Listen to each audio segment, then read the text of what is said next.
Et cela va nous épargner de bon nombre de malédictions. Tu es médecin. Et regarde aujourd'hui des médecins. Tous prêtent serment. Mais la plupart provoquent des avortements sans que l'état de vie de la personne qui demande l'avortement ne soit menacé. Et pourtant, tu as prêté serment. Si dans l'immédiat, le fait que tu aies rompu le serment n'affecte pas toi, ton présent, elle affectera forcément ton futur. Même si tu veux, il faut être le responsable de l'église la plus honte du monde. Le sang appelle le sang. Le sang appelle le sang.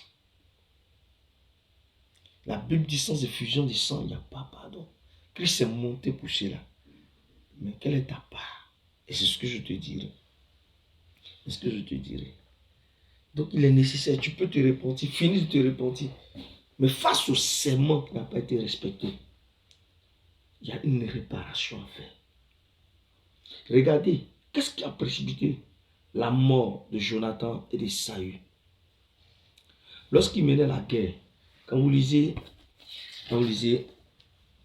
je partage sur les serments pour que vous fassiez des recherches. Quand vous lisez 1 Samuel, chapitre 14, le verset 24 à 26 et le verset 28, quand vous lisez tout cela, face aux Philistins, Saül a décrété un ordre, a fait un serment. Et dit, j'interdis à tout le monde de prendre la nourriture jusqu'à ce qu'on ait défait les Philistins. Et que Dieu mettrait dans toute la rigueur si celui qui désobéit à cet ordre-là n'est pas mis à mort. Saül a fait prêter serment devant l'Éternel avec tout le peuple. Tout le peuple était consentant. Et voilà que son fils Jonathan, ce débile, va mener une action contre les Philistins. Il obtient du succès, il avance. Et cela motive tout le peuple à mener le combat. Et pendant qu'il mène le combat, il rentre dans une forêt, il voit du miel. Le peuple ne touche pas à cause du serment que le roi a fait prêter à tout le peuple. Jonathan, ignorant ce serment, goûte le miel, a les idées claires et encourage le peuple à le faire. Le peuple se jette sur les animaux. Bien vrai que Dieu a interdit de manger les animaux étouffés, c'est-à-dire les animaux avec le sang. Il faut toujours égorger selon les coutumes. Tout le monde mange et la Bible dit le peuple commence à pécher. Et Saül, conscient de ces choses-là, convoque le peuple et cherche à comprendre pourquoi. Le peuple est en train de pécher, en train de manger les animaux étouffés. Et là, tout mécontent vis-à-vis de ce serment qui n'a pas été respecté, Saül fait quoi? Saül invite le peuple à chacun envoyer son animal pour qu'il soit égorgé avant qu'il ne touche parce qu'ils sont en train de faire un grand péché contre l'Éternel. Et la Bible dit que Saül invoque l'Éternel pour comprendre pourquoi. L'Éternel ne lui répond pas. Parce que tout le peuple a brisé le sang. L'Éternel ne lui répond pas. Jusqu'à ce qu'il commence à égorger. Jusqu'à ce qu'il commence à chercher l'origine du fait que Dieu ne lui répond pas. Et quand il amène les sacrificateurs le font pour comprendre, le sort tombe sur lui et son fils. Et ce sort tombe sur son fils Jonathan. Et Saül dit que Dieu mettrait dans toute la rigueur si je ne te tue pas. Et le peuple défend Jonathan, Jonathan ne meurt pas. Mais que va-t-il se passer à la fin? Saül et ses 3 fils sont tués à la guerre face aux filles dans le combat final devant les Philistins. Jonathan avait-il fait quoi? Jonathan est mort simplement parce qu'il n'a pas respecté un serment mis en place. Peu importe qui tu es, peu importe ce que tu es, Jonathan avait pour rêve de régner aux côtés de David. Parce qu'il aimait David comme son âme. Mais Jonathan ne peut pas comprendre qu'il avait prêté serment à David et que son serment même qu'il a prêté également à David ne lui permettait pas de vivre. Parce que la Bible dit qu'il aimait tellement David qu'ils sont fait serment l'un à l'autre et qu'il a enlevé son épée, son armure et qu'il a revêtu Samuel, David. Et dès l'instant où tu enlèves ton armure, tu enlèves ton épée, tu enlèves tes armes de guerre et tu habilles celui qui tu as fait serment, tu n'as plus le droit de vivre. Tu n'as plus le droit de vivre. Et ça, Jonathan ne savait pas. Toutes ces choses ont précédé sa mort et la mort de son père Saül. Et de 3 autres, toute la maison de Saül en a porté les conséquences. Et David hérite de l'action qu'a posée Saül. Qui sait, la société tu hérites des problèmes qu'a dû poser le premier patron. Qui sait si ce patron était un mystique? Et que toute la société, pendant son temps de direction, il a soumis, il a prêté serment avec les démons au nom de toute la société, au nom de toute la structure. Et tu y entres, tu ne sais pas. Des frustrations, des blessures ont été portées de part et d'autre. Tu as prêté serment vis-à-vis de ton alliance de mariage, vis-à-vis de ta femme, vis-à-vis de ton homme. Et du jour au lendemain, vous êtes séparés. Pour des motifs qui n'ont pas de sens, véritablement. Tu t'attends à quoi?